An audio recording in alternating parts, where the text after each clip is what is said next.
Welcome back to my channel, Talk About It with Coach B. I haven't been here in a while.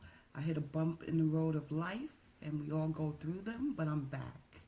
And today I want to talk about COVID-19, aka coronavirus. So if you haven't heard about it, you don't live on planet Earth. So here we go. We are now in this state of emergency where we need to cover and protect ourselves and our loved ones and wash our hands 30,000 times a day and do all these things to protect ourselves, correct? Right? So there are people who are out of work now. There's people that are still working and they're in and out of the home. And what do you do in those cases? Let's talk about it. Because before the coronavirus, you would go to work, you'd come home, your kids would go to school and come home, and you'd come in the house and you'd throw your coat on the coat rack or in the closet or across the chair, wherever you put your coat. But times have changed, so you can't do that now.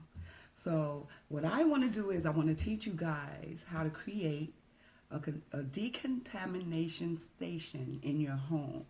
Okay, so I'm going to show you the tools that you'll need to do it with and how to do it. Okay, so a lot of you are probably like, well, what is a decontamination station? It's an area in your home, preferably by your door, where people would come in, and you would set up a station there where you would decontaminate the person before letting them into your home. So with that being said, I'd like you all to like, share, subscribe, comment, hit that notification bell, because I'll be back with more videos to help you guys through things, to help us talk about it, whatever it is that we need to talk about, and together we can get it done, okay? So here's how you're going to make your decontamination station in your home. Now, the things that I want to show you are, you're going to need disinfectant spray. I'm not showing the label because I'm not getting paid for this. You're going to need antibacterial wipes. You're going to need hand sanitizer. You're going to need antibacterial soap. You're going to need wipes. You're also going to need gloves. You're going to need 1, 2, maybe 3 bags. You'll also need what I call is a platform, something for the person coming into your home to stand on. So that can be a mat that you're going to throw away later, that can be newspaper, or it can be a cardboard box. Cardboard box there for the person to stand on. Last but not least, I have some petroleum jelly here. And you're going to wonder, what do I need that for? But I'm going to explain at the end. So make sure you have some petroleum jelly. Okay, so what you're going to do is, the person comes to your door. Preferably, they have on a mask. They have on gloves already. They'll come into the home. They'll stand on the platform. Once they're on the platform, they will extend their arms. And that's when you take your spray and you spray their coat, their outer clothing, not their face, not their head, their outer clothing, their coat or their jacket. You're going to spray that down. The person is going to remove their coat or jacket. Bag number 1. Once that coat or jacket goes into that bag, here's our spray again. We'll spray it up, tie it up. Next, once the coat is removed, bagged, and placed away, the person coming in now will disrobe. If it's a person who doesn't live in your home, or who's not staying in your home, or who doesn't feel comfortable by stripping in front of you, then they're going to have to allow you to spray their clothes. Period.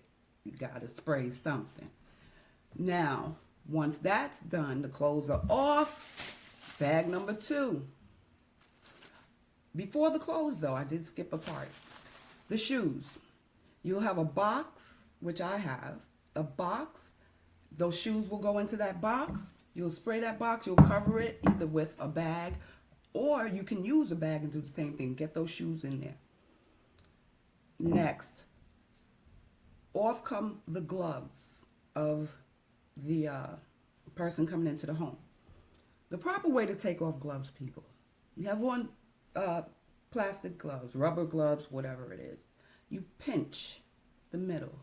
You pull that down. You take this finger that's now exposed under that second glove and around, and you throw it away. All right? Let's do it one more time. Okay. Here's your gloves. You're going to pinch this one and pull it down. And then you're going to take your finger to the other glove underneath, pull it around, and then you'll throw it away. Okay, so now we have our guest at the door. The coat has been decontaminated. The shoes have been decontaminated. The clothes are decontaminated. They're in a bag, right? Now, the gloves are off. Hand sanitizer. Your guest gets that hand sanitizer and get to work, buddy. Get to work. After they clean their hands, they will then go to the bathroom. And that's where your antibacterial soap comes in. They'll go in the bathroom. They'll wash whatever they gotta wash. They'll wash their hands, their face, whatever, antibacterial soap. Any bags that they bring with them. Now, if they come to your home and they have shopping bags, you want to get the wipes. Make sure you have on gloves. You want to get the wipes. You want to wipe off that shopping bag or whatever bags that they have. That's like this. All the contents of the bag need to be cleaned off too. Get rid of that bag that they came in with.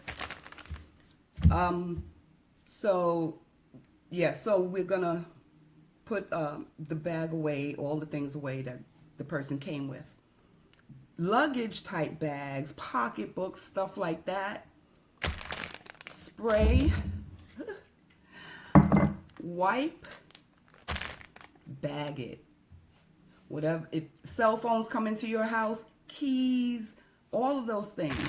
Make sure your visitor cleans those things with disinfectant wipes. Okay? So, let's go over a few things. I did, blunder a little bit in there, but this is how it's going to be done. You're going to set your platform. You're going to spray. You're going to bag. You're going to hand sanitize. You're going to wash with antibacterial soap. All those things to decontaminate yourself. My daughter's been home from school for a few days. She's self-isolated in her room. It was her idea. She's in there. I did that same process with her. Okay, so that's what I do. What you guys do and what you use is up to you, but the same rule applies. You cannot have business as usual. Clean your doorknobs.